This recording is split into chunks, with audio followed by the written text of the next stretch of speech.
A very warm good afternoon, good evening to all of you joining in to this webinar. I warmly welcome all of you on behalf of Foundit, formerly Monster. Well, as you all know, that Foundit is a platform that curates the path to possibilities for you to find exactly what you seek and be able to say, found it. We want to be the trusted partner to enable and connect the right talent with the right opportunities. Well, our unique selling pointers is unique data set, personalized promise, a customized journey, so we find talent and opportunities better and faster. Well, I can also see the participants joining in. And yes, we've now be a new brand that is founded, formerly Monster. Welcome all of you to RecRoute, right? I'd also like to welcome all the participants from India, Gulf, Southeast Asia. And as you all know, RecRoute is an initiative by Foundit to connect leaders in the HR and the recruiting space with aspirational HR and TA professionals through a series of live webinar sessions. The idea is to share the learnings, trends, and best practices to empower and enable them to keep up with the fast-changing HR and recruiting landscape as well. Well, welcome to the session number 13. I'd call it the episode 13. So welcome to Foundit RecRoute, episode 13. Well, we have a very interesting topic for today, winning the war for talent in 2023 with data-driven recruiting. Well. A lot of people say data is the king. So today's topic is going to be on winning the war for talent in 2023 with data-driven recruiting as well. All right. So since the topic is absolutely dynamic, we also have a dynamic speaker and we look forward to an action-packed session with her. Well, to speak about this topic, well, as you all know, that recruiting landscape continues to evolve. Organizations need to adapt to the changing dynamics of the talent market as well. Investments, hiring the right talent, data-driven recruitment can also help in winning the war for talent in 2023 and beyond. Well, I'll not do the talking anymore. To talk about this topic, we already have Shweta Joshi, Head Talent Acquisition and Employer Branding, CashKaro EarnKaro.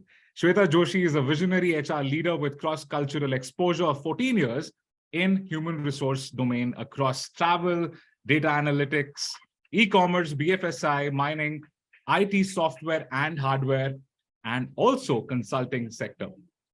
She comes with an extensive exposure in formulating strategies, process re-engineering, manpower budgeting, employer branding, market compensation, stakeholder management, team mentoring, and process training, L&D planning, OD interventions, and leadership coaching as well.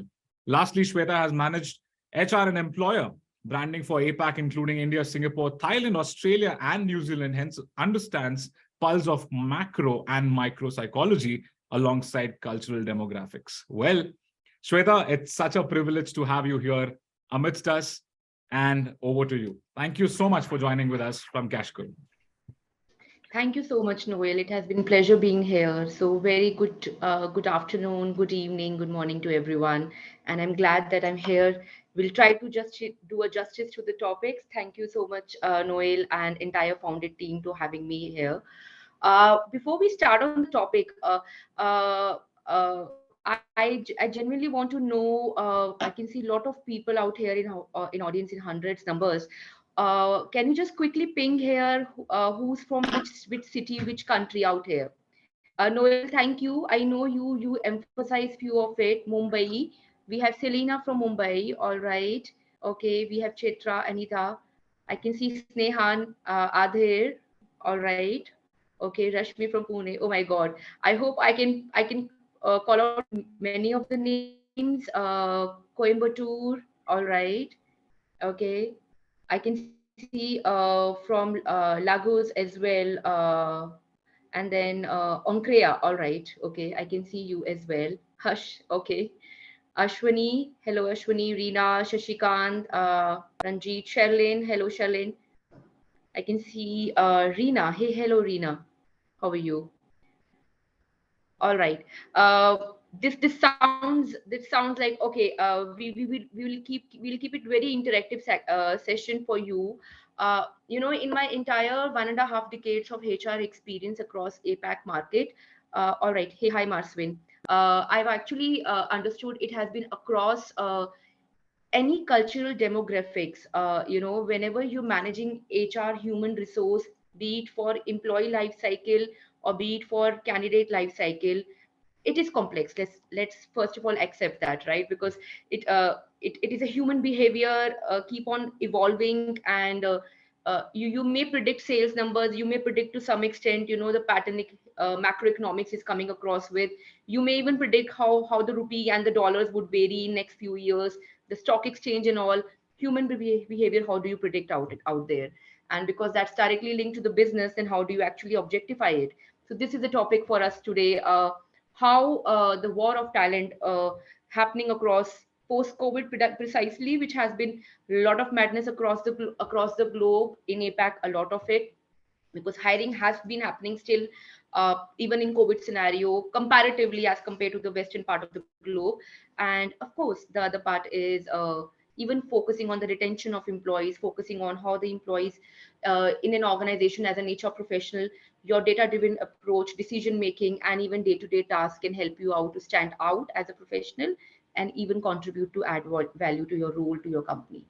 I'll move on to the screen share, but before that, uh, how many of you feel, just drop a yes or no, or maybe as well, that using a data driven work approach, managing talent as an HR or as a recruiter, you can even do the stakeholder management, which is a softer aspect of it. How many of you feel yes, no? Do you feel even data driven approach? Okay, all right. Thanks, Sukun, Divya. All right, Anita.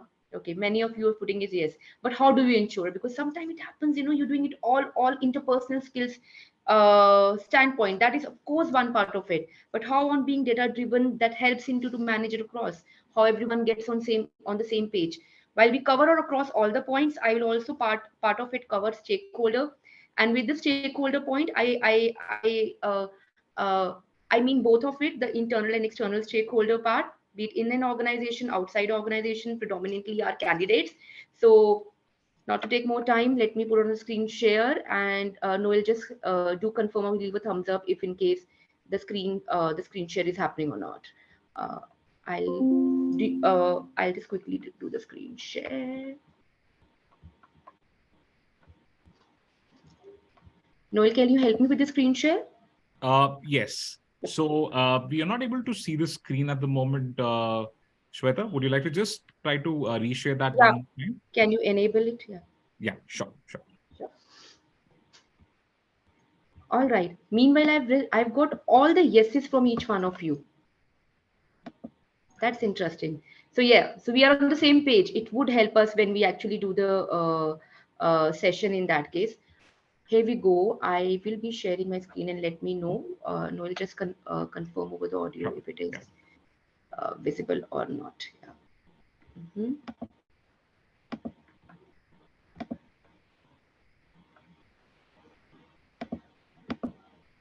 Is my screen visible? Yes. We're All able to right. see the screen as well at the moment, Shweta. Thank you. Yeah. Are the slides visible? Yes, they are visible. All right, great. So winning the war of talent in 2023 with data-driven recruiting. I'll cover the last slide with some other softer aspect as well. The problem statement lies in, if you notice the recent, this has been on the sources, of course, Tower Watson research, when I picked up this data across some second research I conducted across APAC market, across each industry. If you notice this data, there have been salary increments percentage on a standard approximately anything between 4 to 5% if you take across all the industries.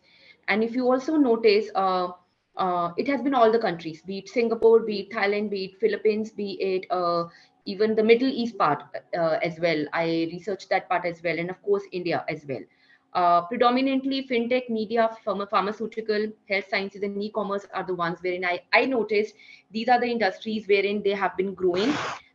And when we say the increment part, this has been the existing and to be higher talent as well. Now, the beauty is sometimes you go into the retention offers as well, which I told we'll cover in the last slide of this discussion. But hence the topic that we're talking about, why this info we wanted to discuss in detail. For 2022, the one which was projected increase, if you see in the green graph, that actually has been almost in line the predicted one as well. We just in the start of 2023, so of course I had to pick up this as so-called the latest info in terms of data. Having said that, does that mean these industries are still continuing to hire? Of course, maybe in numbers, absolute number lesser, but percentage wise, comparatively more in terms of the region wise, the answer is yes. But we have to continue to fight the entire candidate life cycle. I'll just try to make it very basic so that you have some kind of picture being built up across your mind, a kind of structure. The data driven decisions as an HR you have to take across the entire candidate life cycle. So when I say the candidate life cycle, it starts little bit from job evaluation part, a little bit, but predominantly starting from the sourcing until you hire someone. Yeah. So when you start working on the role, you start to plan what would be your source mix.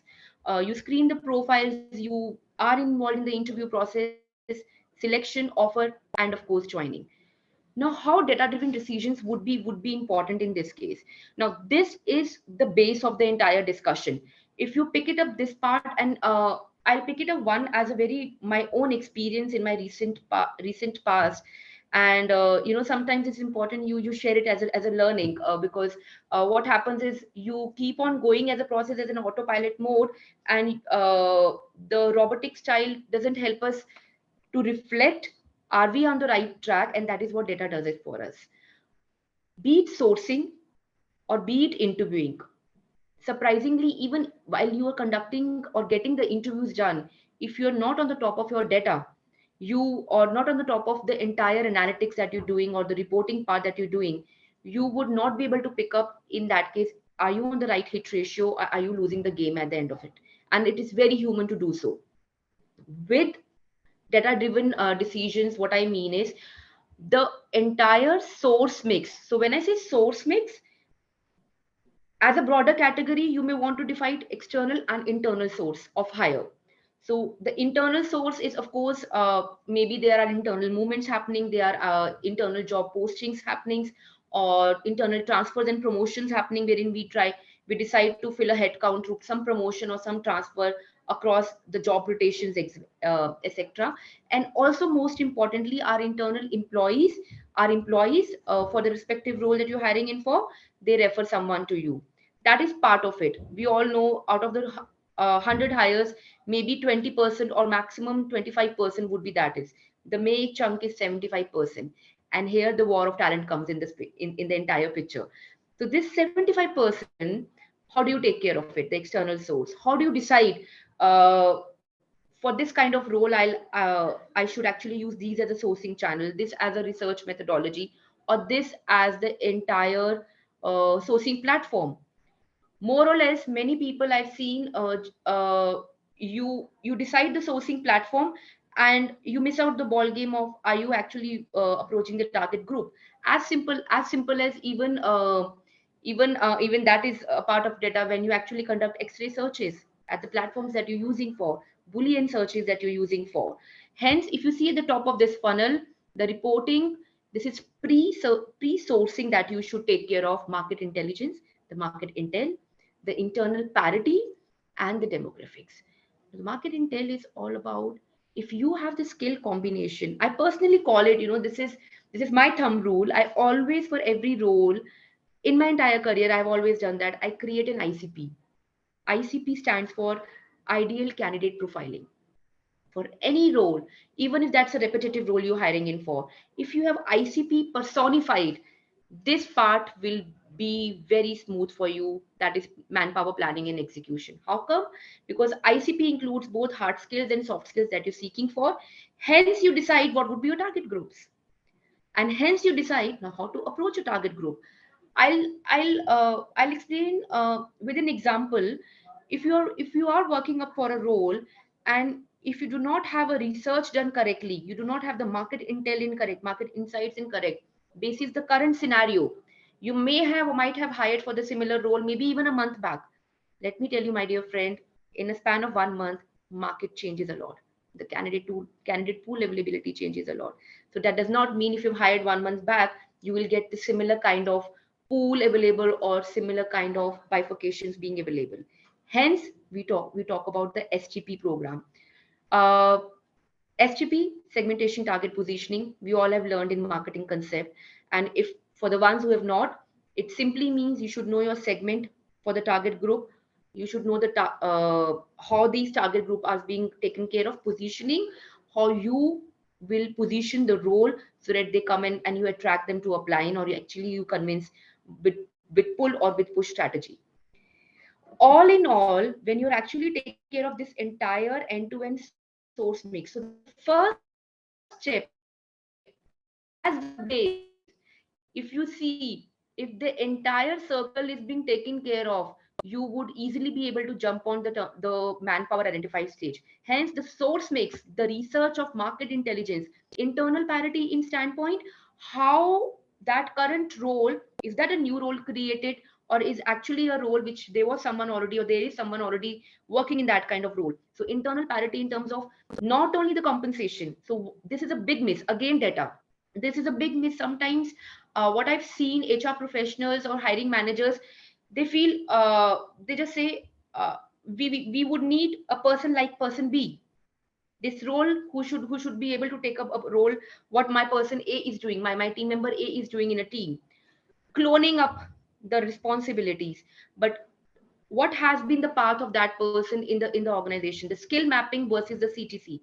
Is this role equivalent to the role, the skills that we require for? If yes, what is the budget? And hence you decide, are we taking care of the internal parity in terms of the skills that you're hiring in for? Is that skill, when you go to the market outside to hire in for, versus the compensation that our current employees are at, should be taken care of? You don't want your current employees to be impacted in terms of their happiness quotient out in that scenario. This is what the entire internal parity is all about. Demographics, we miss out this part as well. This is more of linked to for any organization cultural fitment.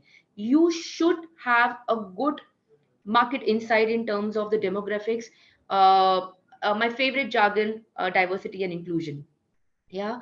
Uh, how how the entire background of anyone who gets hired get impacts the existing culture, adds value or does not add value, or appreciates or depreciates the cultural practices in an organization. Hence demographics. Sometimes you generally get those responses during the interview. Candidate is good but not clicking up, not clicking up. Now what's that not clicking up? Hence, if you are ready with the demographics info, market intel, you would know whom to approach, whom not to even consider for. As an HR, it is our responsibility, and I think this is a privilege as well. Hence, we own more responsibility in that part. We should be very mindful who all are getting to from one stage to another stage in terms of the entire candidate life cycle. Data, when you are actually working on the artificial intelligence models. Now, this can be as simple as you using your manual sheet. If you are working for an organization with a headcount of 10 employees, that's cool. If you're working with an organization with a headcount of 500 employees or 50,000 or 10,000 employees, this, my dear, as a base would fall in everywhere. Now what would vary?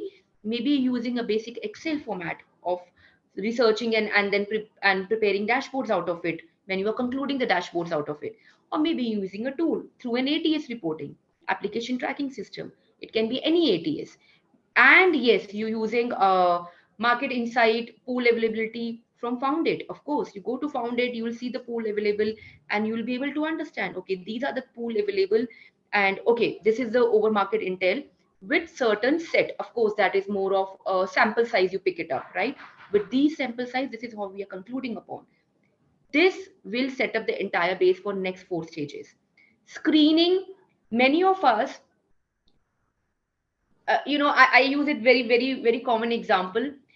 Your candidate or your C this profile that you have screened, and you're confident, oh wow, this person is good, he or she might get selected out there when we get the interview done and all that processes. But that is just your product. Again, data role comes in the picture. And what is that? How you packaging your product. And how do you package your product, your CV, with all your detailed screening inputs. And that would not be qualitative, that would be objectified in a scenario. What exactly the person brings on table? He or she has been the top performer, he or she has been doing this, among the top 10 people of this X company I have sourced from, he seems the best person in that company. This is only possible if your sourcing has been on right track. Hence, if the packaging is not correct, you lose the game. Nobody, and trust me, I've done this multiple time sessions, nobody has time to screen our 10 CVs and conclude how CVA is different from CVB just with the face of the document if we don't know how we're packaging out our product for there. It is genuinely important out there. And interviewing. Now, many a time it happens, it is a very sensitive topic. You are getting the interviews done. You don't need to oversell or undersell your candidature whom you're presenting ahead. Hence, in an interview, I keep on emphasizing you should record the entire interview score sheet, a comparison, a score sheet, again, data driven. This has to be from the stage one till the last stage. Many organizations, uh, and I'm glad with CashKaro, the organization I'm working with EarnKaro, that is not the scenario. We ensure, and our hiring managers across all level of management, they are so supportive with the team out here. They know they have to fill in the form. They will fill in the form. You are the face of the entire HR team when you are getting that recorded, because you should be sure it is entire unbiased decision. Hence, demographics, it cannot be any bias decision, be it halo effects, be it stereotyping, be it any other bias mechanism. Bias decision making happens if we are not on point on our data. Objective decision making can only happen with data driven decisions. If you see at the bottom of it, source, screen, interview, source mix, hit ratio, hence we are able to decide our hit ratio. We are able to compute it, how many profiles sent, how many of them as a funnel move to the screening, and how many move to the interview 1, interview 2, interview 3 stage. Turnaround time, only if you are mindful what is your tag going on, you're winning the game, otherwise you lose the entire game. It cannot be a scenario you're doing the entire thing but you're losing all the tat.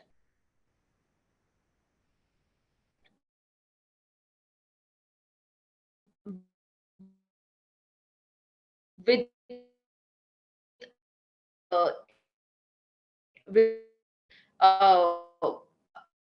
none of the recruit Shweta, sorry to disturb you, but it looks like there's a slight intermittent connectivity. would be leave it, okay, the position has come up, let's do one thing, we'll actually hire after 2 months, 2 months, after 6 months. That's never been the game. Is it from my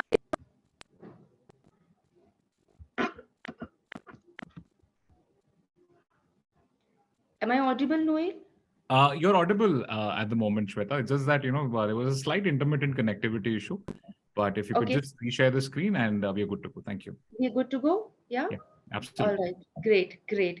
Thank you, Noel. Thank you so much. I'll come back on the screen share. But Absolutely. before we go back the rest of the 3 slides, because this was a major part, how many of you, let me pause here in that case, how many of you are able to connect with this entire part, and maybe even your leaders might have told you where is the report, how you're preparing the report for this entire, how many of you are actually able to connect this entire story for, and you feel this has been the scenario you have been taking care of?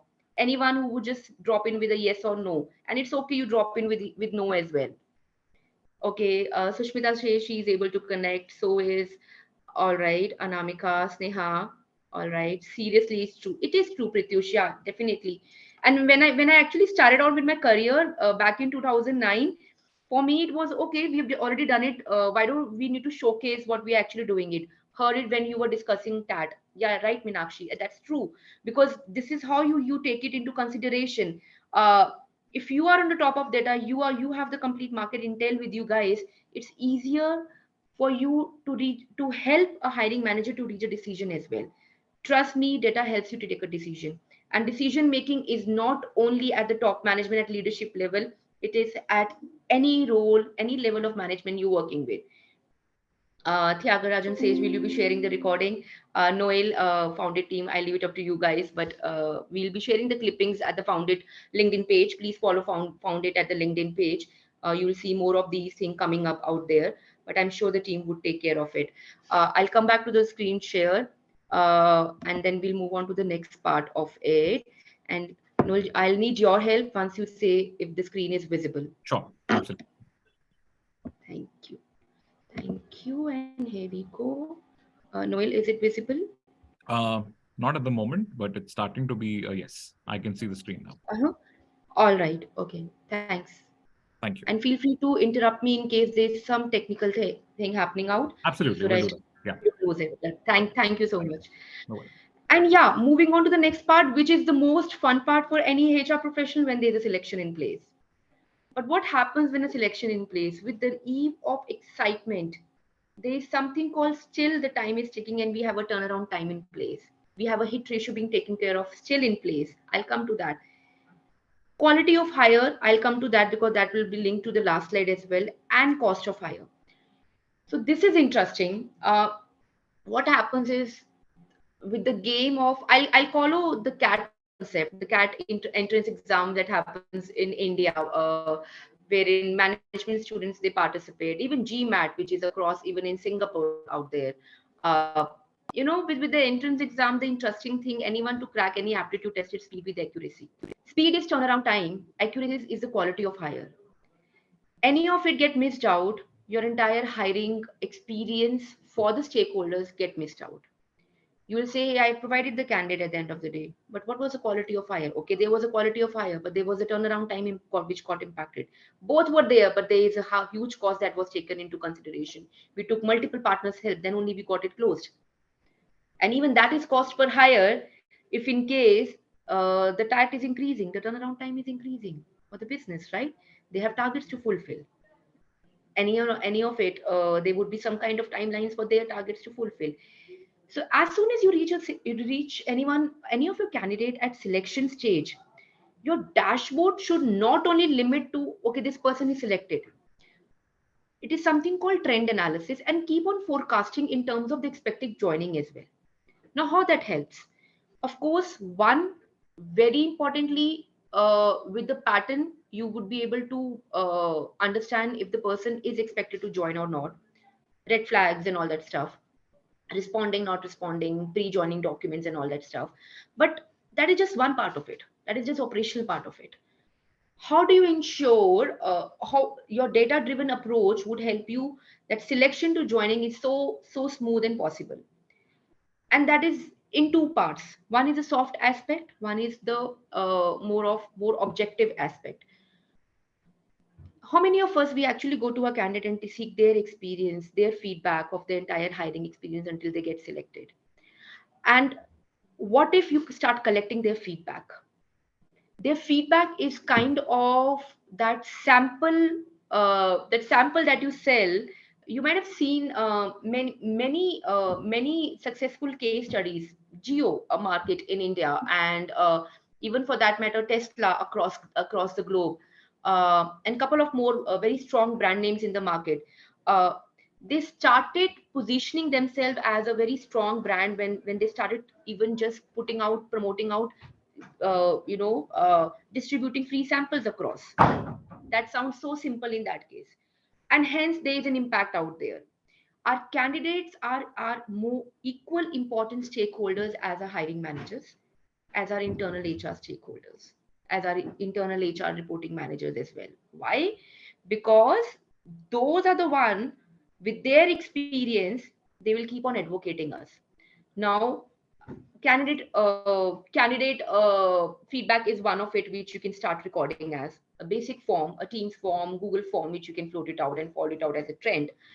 More uh, more of it, also you will see there is a trend happening in a particular department you're hiring in for, in terms of the percentage hike you provide to, on an average, to each candidate, in terms of the source you're getting the candidates from, the platform, or even more importantly, in terms of the entire turnaround time that's being taken care of.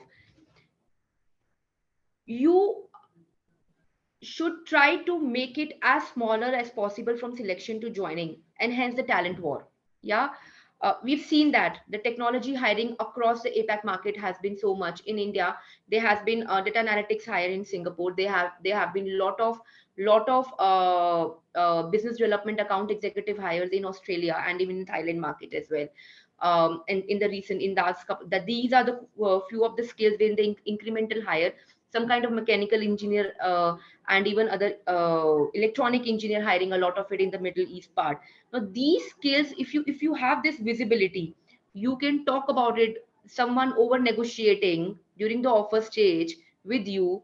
If you have this market intel about the industry that candidate comes from, industry, for example, the candidate comes from a company which is an e-commerce company, or an oil and gas organization, right?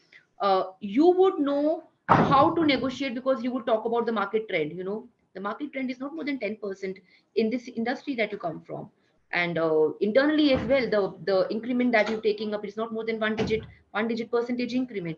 And hence we are taking care of this end to end. Selection to joining, that will be actually a percentage when you compare your candidate expectations, the entire turnaround time, to the external market of that sector he or she comes from. Again, market intel. So be on top of it. What I'll say, if you have that level of journal knowledge, current affair knowledge, you will be able to negotiate on that part very easily. The softer aspect is you talking about more about the culture and all, and that again you can do if you have data inside, market inside of the company he or she is coming from. How is the culture out there? You go to Glassdoor page and check out the employees review. You'll understand the pros and cons of working in that company he or she is coming up from. And hence you forecast, what's happening around in this company, and can we pick up this as a target company as well in future as well. Well, I have been focusing on stakeholder management a lot, and this is that part: internal and external stakeholder management via data-driven analysis. Few are very very basic things that we keep on doing, but knowingly unknowingly, I believe many of us, we do not even know what kind of ripple effect it's putting across the direct people whom we are working with for that hiring process for a particular role, and even across the teams, even across the third degree impact as well. Hiring trends across teams, you should be, this is internal stakeholder. If you see on the left hand side, on the right hand side are the external stakeholders. So these uh, these part you will see more of it in terms of what are the hiring trends happening across all the teams. Like I mentioned in the previous slide, there can be a kind of more attrition happening, and hence the kind of more of replacement hiring happening instead of more of new hire, new headcount approval happening, right? So that is one of our data, which for which you'll have an understanding. Okay, this team, there has been attrition, hence let's be proactive. Maybe every year post appraisal cycle, couple of exits do happen, hence do plan our work in accordance. This as a future forecasting of trend analysis, if you do, you would know how to keep on being proactive in that case. Weekly interim updates, this is a very small part, just being mentioned at it, but the the content in this is most important. If you're ensuring your dashboard, recruitment dashboard, is being published on weekly basis, and when I say dashboard, it's not only about the numbers out there. uh, it's as simple as that, without any labeling. If you go and purchase an FMCG product, as simple as a shampoo bottle in the market, you got a shampoo bottle, something in white color, and their shampoo color is white, that's it, but there is no logo out there. There is no labeling. There is nothing being mentioned, the date of manufacture, date of expire. The labeling is missing, and the seller expects you to believe in him that this shows this is a good shampoo. How would you believe it? That's what I say.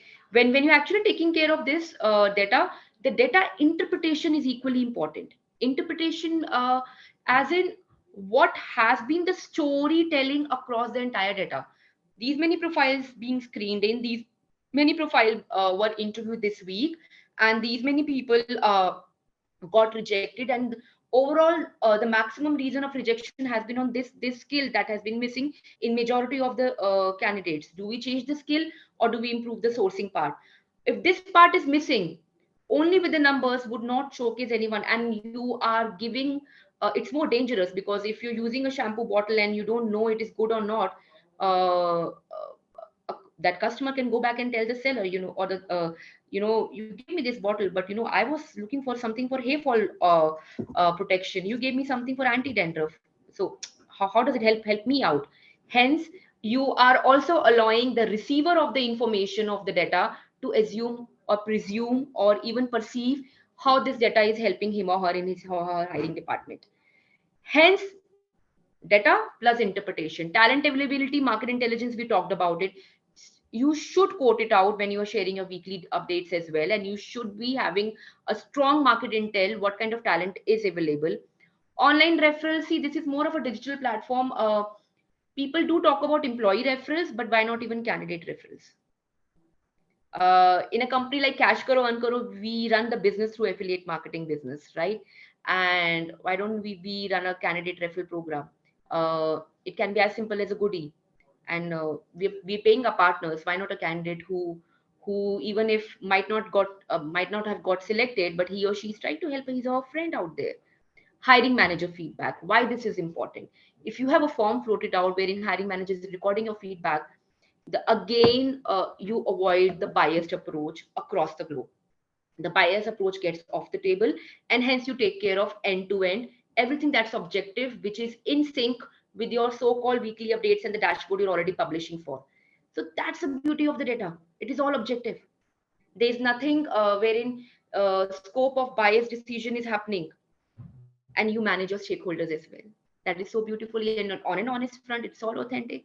Yeah, you add on to the trust and credibility that comes on with stage, but hence this entire talking about how you communicating the entire funnel in sync with the other parts, and of course it should meet the expectation that you were talking about, the skill fitment, ICP, ideal candidate profiling part. For the external part, I'll focus predominantly with the candidate feedback. We can talk about the partners as well if you're working through partners, but I feel as a recruiter, if you're a strong recruiter, uh, you should be you should not get dependent on the partners. Use your platforms and your skills and your knowledge with the hiring manager, and go to market and hire yourself. Advertise with STP, we talked about it. STP stands for segmentation target positioning. Now, if at the external platform, now they're seeing this, oh, this is more of an advertising, Shweta. What do we do as a recruiter, and what is it linked to how it is linked to data driven analysis? So if you do a little back, we did mention about the market intelligence on the left hand side for internal. Once you know what is a market intelligence available at the external platform, these are the people whom I need to target to attract to come and apply. Or when we speak, they say yes to apply for this role, to attend the interview process. And how do you do it? You should be able to do it. Like, for example, foundit has an option of email targeted mailers, right? It has an option of events, and that is basic skill sets. That is again a data artificial intelligence driven search that you conduct out there, any platform. And then you take care of it. You have the responses coming in. If your segmentation target positioning is in place, then the rest of the game in line with the talent availability on the left hand side, then you are actually hitting the bullseye. Hence data analysis again. Sometimes we just go and we just try, oh, okay, let's put some keywords and we'll get something on it, and let us send it across, and we lose the game because we do not know, are we actually picking up the lot which should fit in, or there's something else we should go back and get it sorted. Candidate feedback, we talked about it.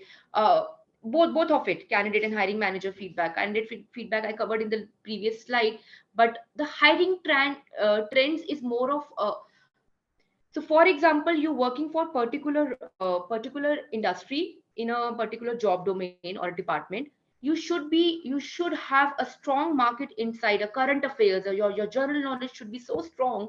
You should know if you're hiring for mining industry, these are the companies. And if I am hiring someone, an engineer, a mechanical engineer working on the site, these are the companies wherein I can pick it from, because these are the hiring trends generally happening across in this sector.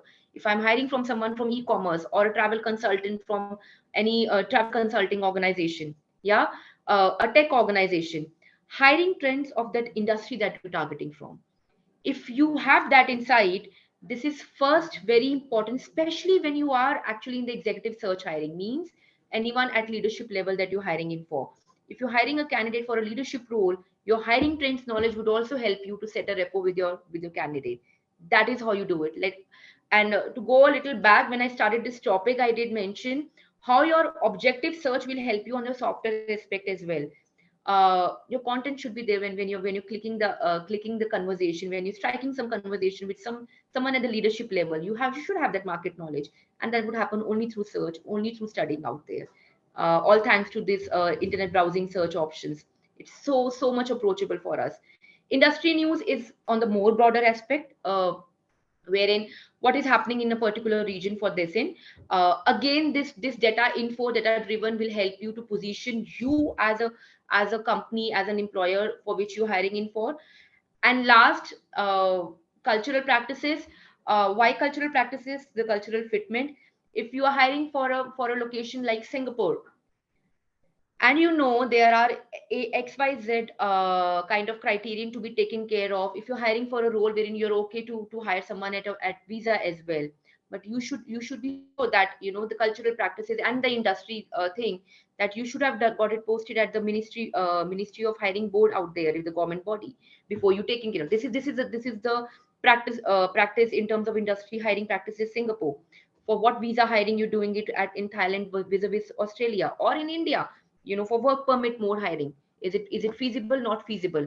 Again, industry news. If you're not ready with the info, you will lose the game at the last stage. And because of some compliances, you will not be able to onboard a person. Hence industry news, hence cultural practices also in regards to, if you know you are hiring for a role which is based in down south, for example in Chennai, and your all employees out there, they generally converse in Tamil as a language, not as a discriminative norm, but more of it, this will help someone to succeed more in a role. Then you would give a kind of a practice, or someone who at least knows or would enjoy this kind of work culture, this kind of culture to work in for. Hence employee belongingness, Maslow need hierarchy theory. The point here is, this is my favorite topic as well, not to get deviated, but civilization being involved is another info there out there in the market. The more you gain knowledge, the more you will take care of the entire approach. Hence, smart approach: specific, measurable, attainable, relevant, and time bound. Any of the dashboard that you prepare, any of the role that you pick up, these five thumb rules you take care of, and you will and that should reflect in your data, that should reflect in your dashboards, and you've won it. And of course, if you consistent in this part. Now this is the part which I said I'll cover in the last slide for, which is employee life cycle. Now as an HR, uh, a data driven approach in decisions is also involved as a business partner, starting from onboarding till offboarding. Now in onboarding, of course, there's a data that you record the employee records as a joining kit. In a world like today, there are nth number of HRMS, and in fact, ATS being integrated to even HRMS, maybe only same platform having this both the features, or vice versa, getting integration in place. The more data in terms of getting on the software aspect is there, more intense, and I would use this word more detailed and intense, more you know your employees through your data itself. Of course, in person and on phase is different, but still that would be taken care of. By DNI means diversity and inclusion. With the onboarding data itself, you would be able to pick it up your across all employees. Again, be it a 10 headcount employees, 50 or 5,000 or 10 or 15,000 across the board. You would be able to pick it up. Okay, we have employees. 70% male or 50% male, 50% female gender, uh, or 50% male, 40% female, and 10% transgender, you would know that entire demographics, be it gender, be it skills, be it qualification, be it where do they hail from, education, of course, but I take it more of a skill per se as different. And for that matter, even if in case you have expatriate culture in your organization, right? So that would also be reflecting. Hence, you're starting from onboarding, you're already working on a data wherein your decisions to start working upon. Hence, your L&D and PMS would be taken care of. Now, there is something called intuitive decision making, which is risky.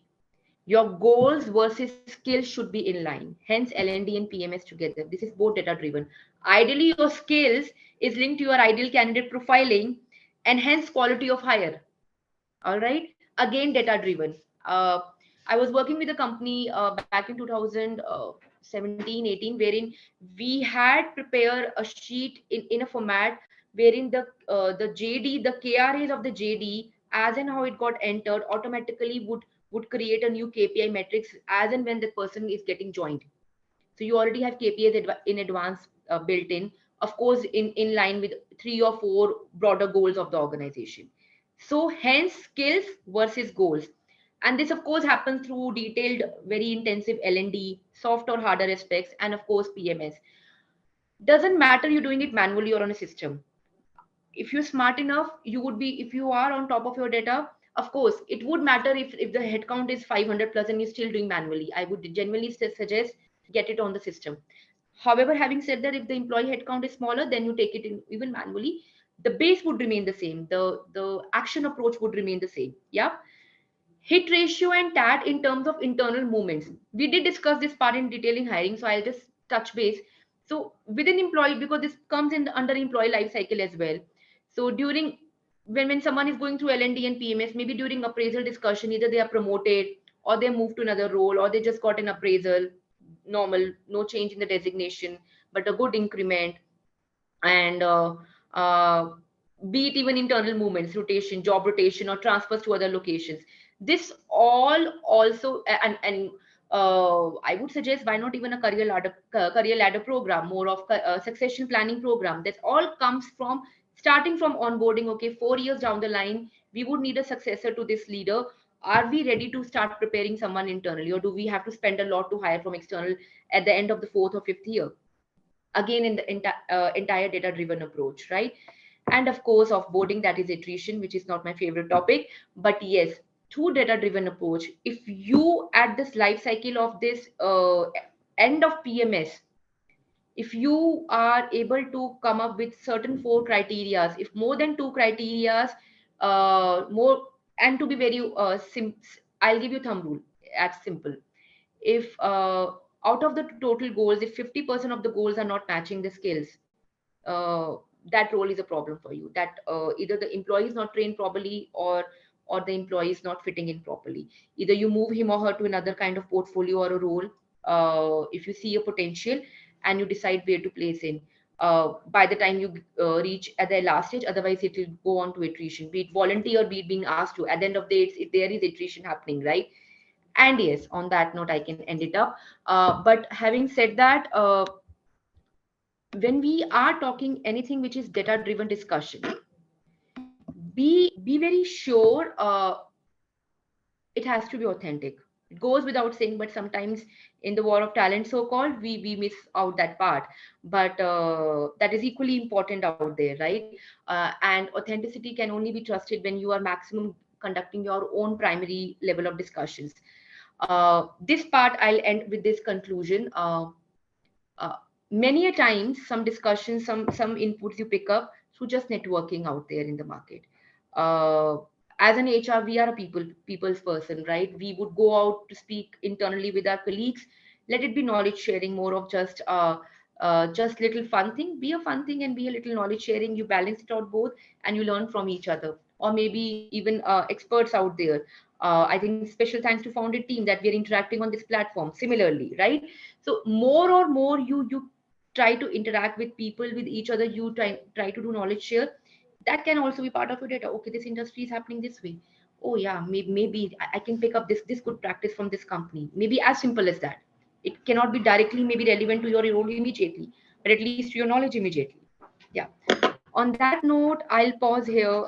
Noel, uh, I think if there are queries, we can see. And meanwhile, everyone can start putting in your queries out here internally at the chat box. And Noel and me, we will try to address to each one of your queries. But moving on, by the time we'll pick up the queries, uh, how many of you, and Noel, I'll start with you.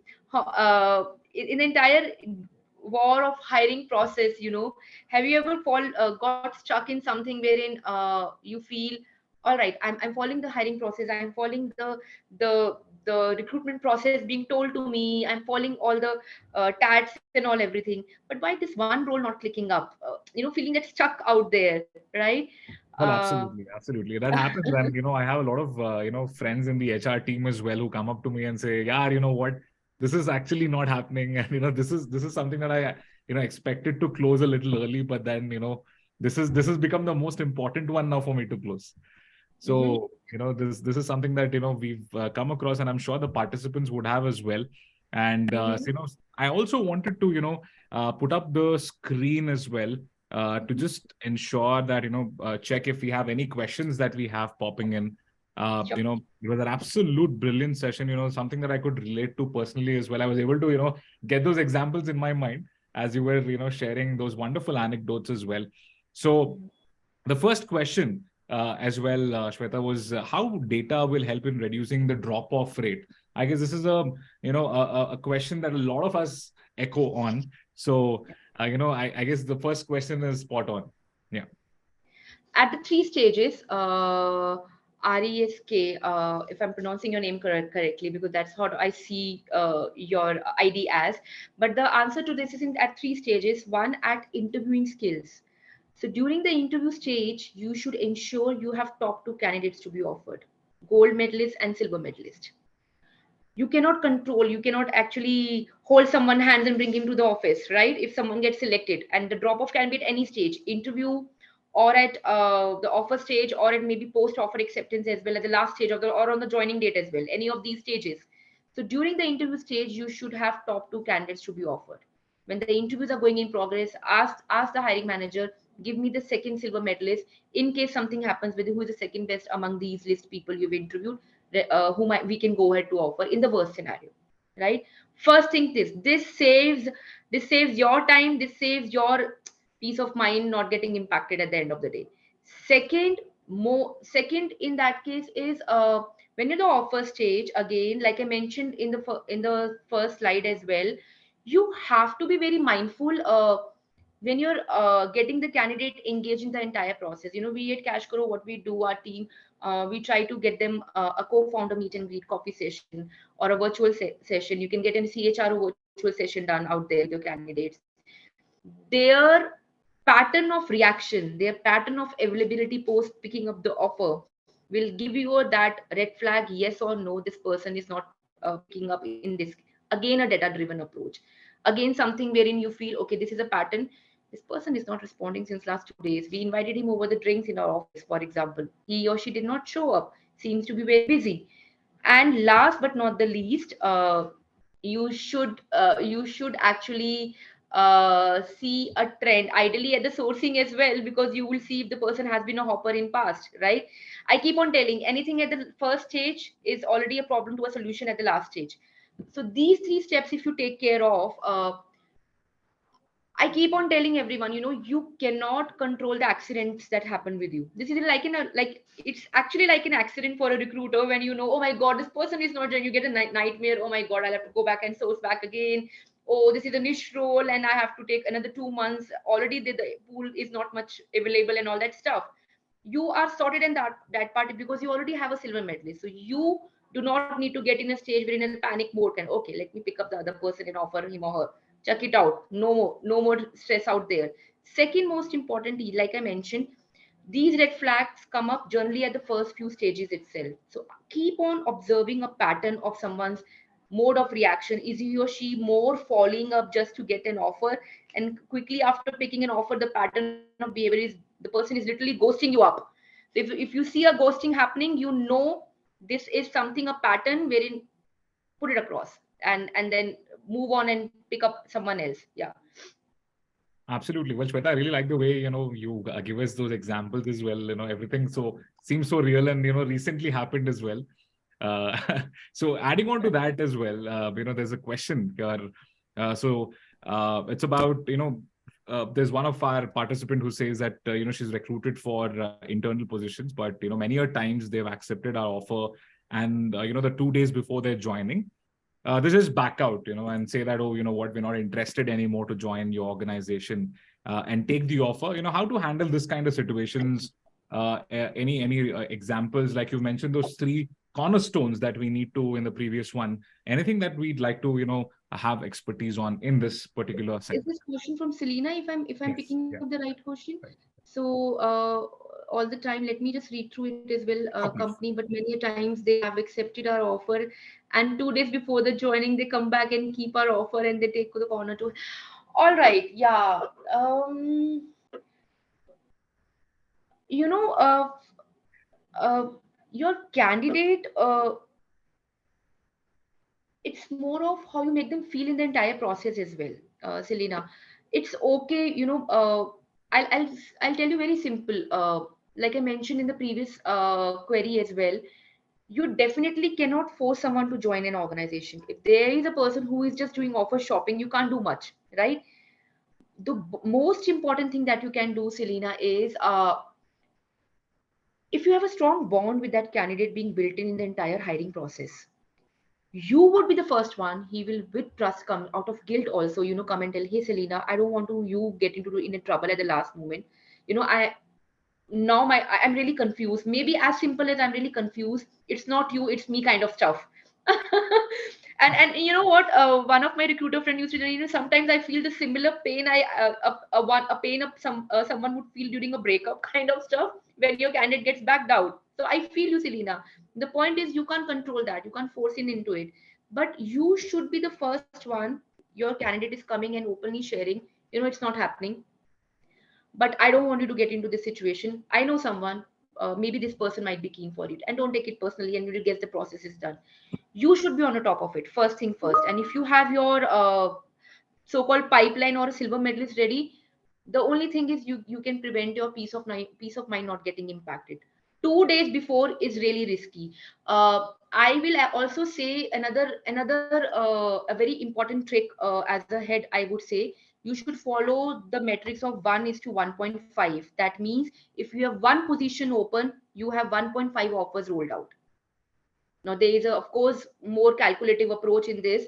With your leaders, you sit across and discuss upon, so that there is no last moment such a surprise wherein the entire turnaround time and the business time also gets impacted. So if you have a role which is a repetitive, you're hiring maybe SGETs or Java developer, .NET developer, 25. Instead of 25, roll out 28 offers. We know there would be little dropouts. And you are in the safe position out there. This is another way to do it. Leadership role, you have a different position. You build a relationship with them. You build a relationship with their family as well.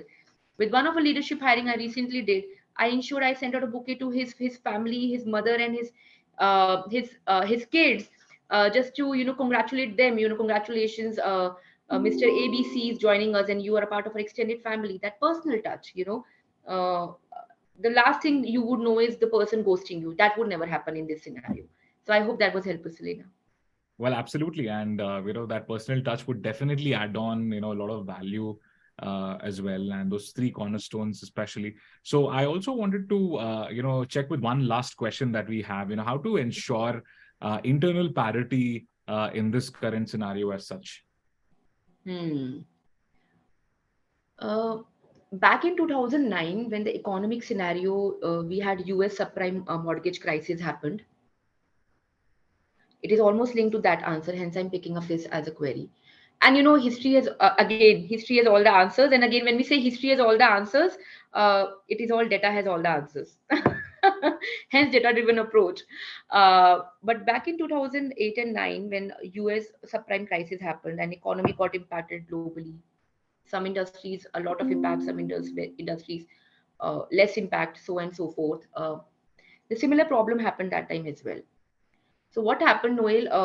Of course, market scenario, jobs getting off the table, some layoffs happening, which is happening now as well in many of the industries, sadly, be it large size or mid-size organization. But having said that, when the economy started picking up back, there was a gap in terms of GDP still not grown a lot at economy standpoint. Per capita income, not that much. Skills might have enhanced because people are still working, even if those who did not lose the job, maybe just a pay cut for a while, and hence a gap in terms of the compensation benchmarking. Many organizations followed something called salary correction at that moment. Companies like GE did it. I was part of GE at that moment. We did it. We did it salary correction. So, first thing first, you should have strong data into it, right? You should have strong market insight about it. If this is a job skill, uh, this is the industry range, basis that industry range, and for example, we are working in e-commerce sector organization, internet sector.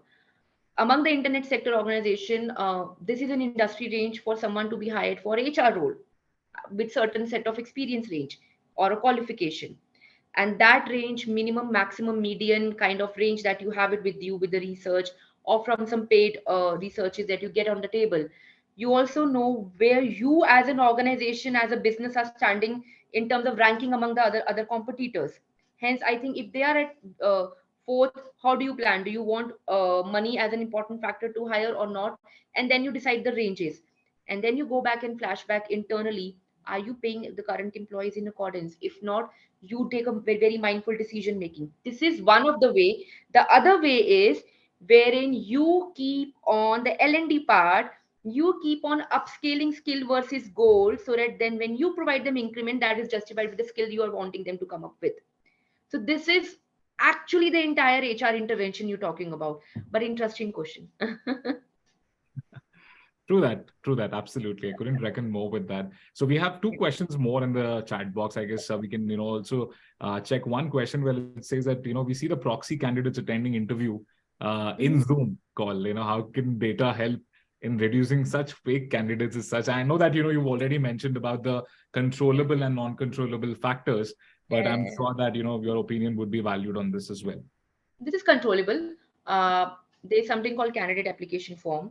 You get a candidate application form filled in, be it virtually, be it a soft copy or something, with their Aadhaar card being attached in. That's as Right. simple as that. And if it's a video interview, you record the interview. That's so simple. You would definitely come not miss in terms of so-called proxy candidates. Even thankfully, technology being so artificial intelligence being driven, we have proctor test as well in the market. Why don't you get a proctor test? Don't go for Google form aptitude test. You save the cost there, but then you incur the higher cost when you see, oh my god, there was someone else who attended this test vis-a-vis someone who got hired for. Oh, this person is not at all good on aptitude. As simple as that. So proctoring of the test and recording of the interviews, candidate application form, again data. They give them a link to apply for the ATS, let them apply themselves, and you should have an apply with some kind of form details, kind of pre-screening questions, so that you know. And as simple as national ID number, for example, Singapore has national ID number, India has Aadhaar card, and so on and so forth, and you get it in record with attaching out it. And if it's a video, so you know the face and the ID card is same. Yeah. Right. Truly, Yeah. I want to, again agree to that. And, maybe these are some best practices that, someone should as well follow as Yeah. such. And I'm sure that that will help. So, what form of data scorecards can we maintain from the stage of, an offer release to the point where, candidate joins in? So what form of data Mhm. parameters can help us highlight any red flags, red flag cases during that particular or peculiar set of periods as such that you can think of maybe? Lack of response in a span of 1 week. If it's been a week and you're trying to connect 2-3 times, but there has not been a response. One is as simple as that. Many organizations, they start conducting pre-joint background verification process. Yep. So if someone is not filling the pre-joining background verification documents in time, that is another red flag. Or pre-joining documents as simple as some nomination forms, or the pension nomination form which we do it, or medical insurance nomination forms and all that stuff. And these are small thing, process oriented. The another part is you asking as simple as, you please provide us an address and we'll courier you a laptop. Yeah. And you're not getting that's another red flag. These are all data driven in terms of the pattern, right? And last but not the least, if you still see that person active on the job board, that is a similar way to do it. And you'll see the person being connected or not connected. More transparent your candidate is post offer, more counselor attitude of guiding attitude you provide to your candidate, he or she will definitely open up sooner or later, maybe with the guilt or maybe without a guilt, but they will open up. Yeah. I think if you Absolutely. want, we can pick up one question which comes from Singapore, Malaysia by Nara. If do you want us to pick up this question? Yeah, sure. So, are you referring to the question, what impresses you the most when you're considering hiring? That's the one. Yeah, Nara Sivaparthi has mentioned, as you have good hands-on experience on data analytics, I'm working for APAC, mainly Malaysia and Singapore.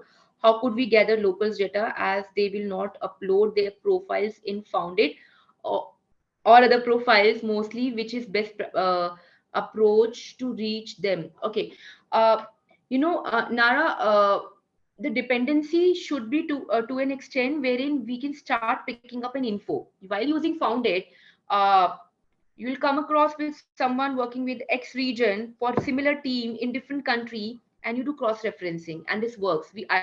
And as simple as said, I call it headhunting. Or you even to be more approach, you call it poaching approach. If there's no poach policy with a certain respective ABC company, you are free to do that as well, and that would help you to hit the bullseye, especially if it is a niche role. If it is a vanilla role, of course, your hiring strategy would also change. Maybe you'll go for employee referrals as well. If it's a very junior role, or advertise out somewhere across your social media accounts. But at the end of the day, when you're picking up the local gatherings, your first source of info, or as an information market intel gatherer, is some any candidate from that target company you're hiring in from. You speak to one, you gather enough information. How is the team structured?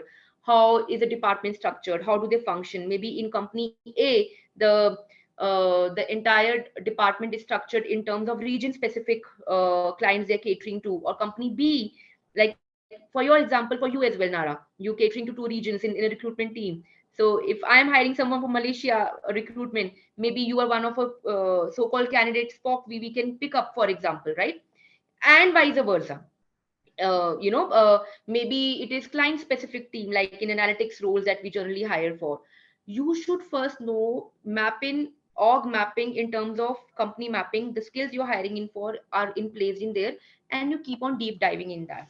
Hence networking as well. Market insight would not come in directly only through secondary search. When you say data through various discussions, maybe you speaking to candidates, maybe you speaking to people across the market, you networking across, and of course using job board platform like Foundit, etc. And I think Foundit has one of the feature of providing some insights as well, what I know that about it. Well, those features are very well put across as well. So thank you so much. Yeah, I know that's there, Yeah. so yeah. And there's another question as well in terms of USP, unique selling proposition in recruitment, considering backouts. I know that this kind of question was also touched upon Yeah. too. And that says thank you, absolutely. And yeah, so any particular thoughts on this as well? And one more as well, if I can merge this question in terms of what impresses you the most whilst you consider hiring as well. Sorry, can you repeat that question? I missed out. Sure. So, first question is about unique selling proposition in Mhm. recruitment process, considering backouts, no responses to. You as a brand, first thing. Got it. How you are building a relationship with your candidate. Yes. Sometimes and that has to be authentic. It cannot be, hey, you like ice cream, I like ice cream. No, no, I'm not talking that. It has Right. to be authentic. It has to be natural. Absolutely. Yeah. And second, there are people, and I really personally respect some, wherein they'll mean business. They'll mean, okay, is there some goal behind it? Then you should have very strong. The USP is, like I mentioned, in stakeholder management of candidate, you should respect his or her time as well. Your hiring process should be in line. What you feel is not too extended or too lenient. And most importantly, Noel, I feel if you have good market updates about, you have something to strike a conversation for apart from the role. Otherwise, you'll just be a kind of, robotically, you're just selling, pitching the role. It might be monotonous for someone. He'll or she'll just try to ignore the call. Hey, oh my God, this recruiter is again calling to pitch that role again to me. Oh my God, no more again. But if you have some market insight, you guys will have some kind of knowledge sharing discussions as well. If he's a data analytics guy or data engineer, you would try, oh, what I saw your Tableau profile, Tableau public profile, and then, hey, congratulations, this recent project I was studying, it was very insightful for me to study in. As simple and as honest as that much. So, or maybe you're talking about, if that person is from some data analytics organization. Oh, that company I just noticed has raised a new Series C funding or a new funding. Oh, congratulations for that. I'm sure there would be big plans for the being investment. I could notice they're investing in data team as well. So maybe you're getting promoted soon and all. So this is how you strike a conversation and all that. The person is on update and he knows, he's speaking to someone with strong knowledge coming up from. Yeah. Yes, striking the conversation is extremely important, and questions are the answers sometimes, and that's for sure. Yes. Yeah, and you can only strike a conversation if you have good knowledge about it, hence data driven search. Yeah. Absolutely, yes, and those Yeah. 2 cents will definitely add on. So, in Yeah. response to the previous question that Nara was also asking, that we have presence in Southeast Asia, in Malaysia, Hmm. Singapore, and Philippines as well. That's where would probably know. So, I don't see that there are any other questions as well. So, Yeah. we very well want to maybe wrap up this session too. We do not want to let you go as well, but then it was absolutely fabulous. So we'd like to thank you from the bottom of our hearts. Thank you, Shweta. It was an absolute, indeed, an engaging and an intriguing session. Maybe we should also have a session 2.0 for this. So maybe we could plan that too, right? So Sure. thank you so much. And it was absolutely a pleasure having you aboard. Wishing you health and success. May you also succeed and also have some amazing time with CashKaro in partnership with Foundit. Of course, looking Yes. forward to it. Thank you so much, Noel, and thank you everyone out there. Thanks a lot for the query. I think the founder team will roll out a link for the feedback. Feel free to share honest feedback and any queries you have on this topic or something related to HR topic. We will try to answer that that as well. And yeah, we can stay connected on LinkedIn. All the best. Wishing all success to everyone. Absolutely, absolutely. We'd like to, say that. And thank you so much for making my job easy as well. Yes, feedback is something that we'd love to All right. serve you better. Adding on to Shweta, right? Yeah. So please do that, and please do also request for a session 2.0. And I'm sure that our team will probably reach out to you too. And this recording will be available on YouTube and would be shared to your respective email links via a testimonial or a message. Thank you so much for joining in, guys. You guys have been absolutely fantastic. And this couldn't have been possible without you, Shweta. Thank you for cornering this session as well. Lovely. All Thank you right. so much. Thank you. Thank Have you a so great much, evening, Shweta. all of you. Bye-bye. Thank you, all of you, for joining in. Have a blessed, brilliant weekend ahead. We look forward to another action-packed session. This is Noel signing off. Take care. Thank you so much. Bye-bye.